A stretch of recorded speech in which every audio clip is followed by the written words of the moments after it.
Masarap pala. Alin ang masarap? Lumayas ka.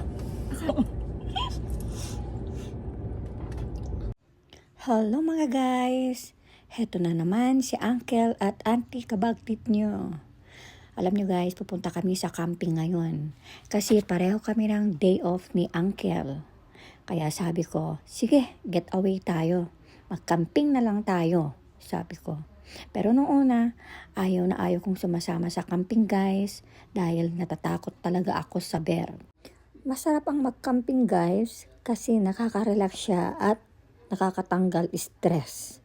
Lalo na pag pareho kayo ng gusto ng iyong asawa, hi Chuck, mag-e-enjoy kayo talaga.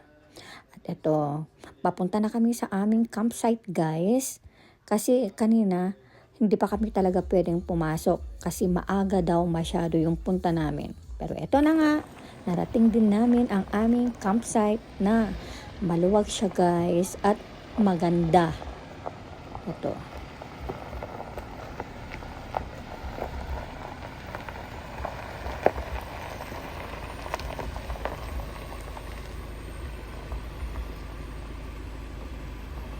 Bale, dito na ang site namin guys. Ito.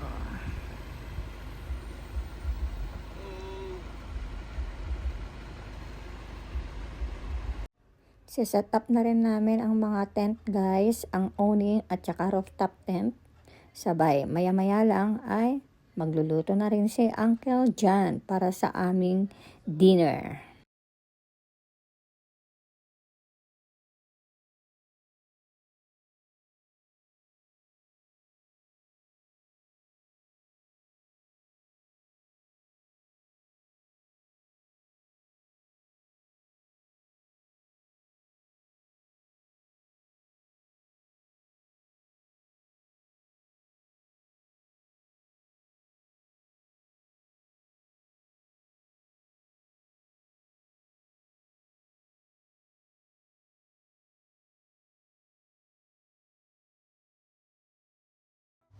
Naghahanda na rin si Uncle Jan ng kanyang mga gamit na lutuan para makapagluto na siya ng aming kakainin na beef. Hayan, tinulungan ko na rin siyang maglagay ng salt and pepper sa aming beef. Beef stick daw ang lulutuin ni Uncle Jan guys at habang nagigisa siya ng garlic, bigla ko pang natabunan ng maraming asin ang beef.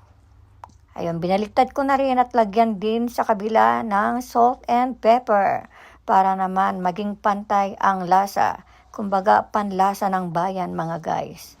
Parang nasusubrahan ko na yata ng asin sa inilalagyan kong beef ah. Ayan, lutuin na ng Uncle Jan. Ay, may papel pa Uncle Jan, tanggalin mo kaya yan, baka masama sa yung lulutuin.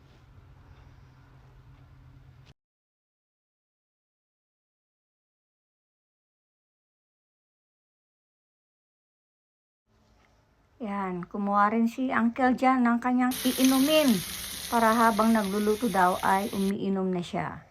Hayun oh, sarap kaya yan Uncle Jan? Pero mukhang masarap nga.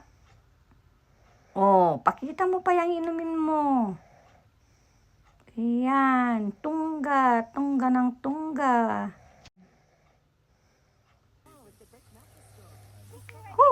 Parang ang sarap yan Uncle ah. Luto na ba yan?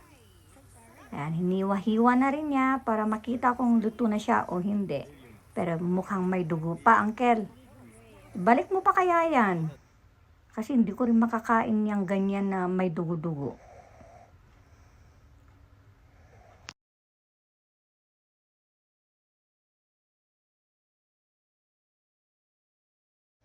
Ayan, ibinalik nga niya kasi hindi pa nga luto. Hirap kayang kainin kapag ka may dugo-dugo yan. Sa wakas, naluto na rin ang aming beef. Ayan, nagprepare na rin siya ng salad para terno ng aming kakainin na beef.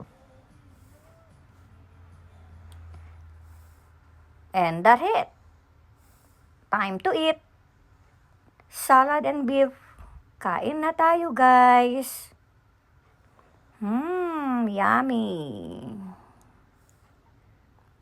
Uncle, saan ka na? Halika na, kumain na kaya tayo. Ako'y gutom na, mauna na kaya akong kumain. Yan, na rin si Uncle. Nagutom din sa wakas.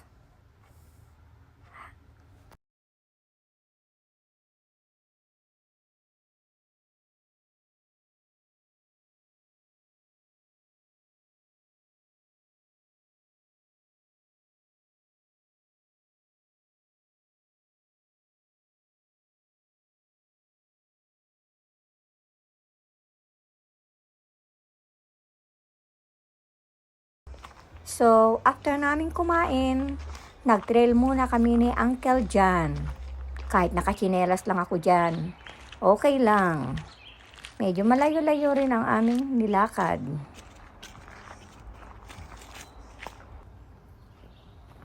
Pauwi na kami niyan, guys. Pagdating namin, inindihan na rin namin ang aming fire pit.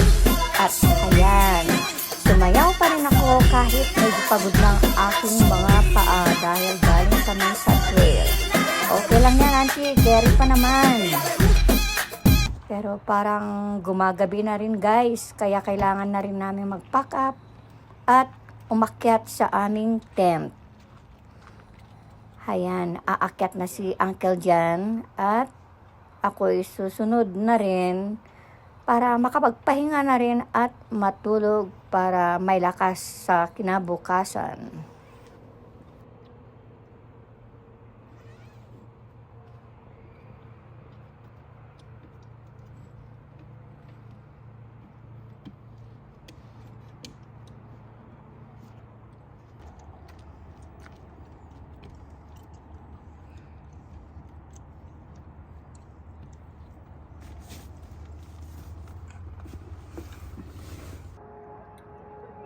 $11:18 that? Good night, guys. 8:30 na, guys, ng umaga. Ang ganda ng araw. Ito ang aming paligid.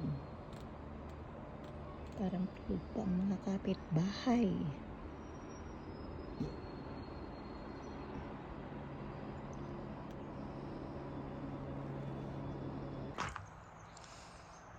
Good morning, guys. Hello.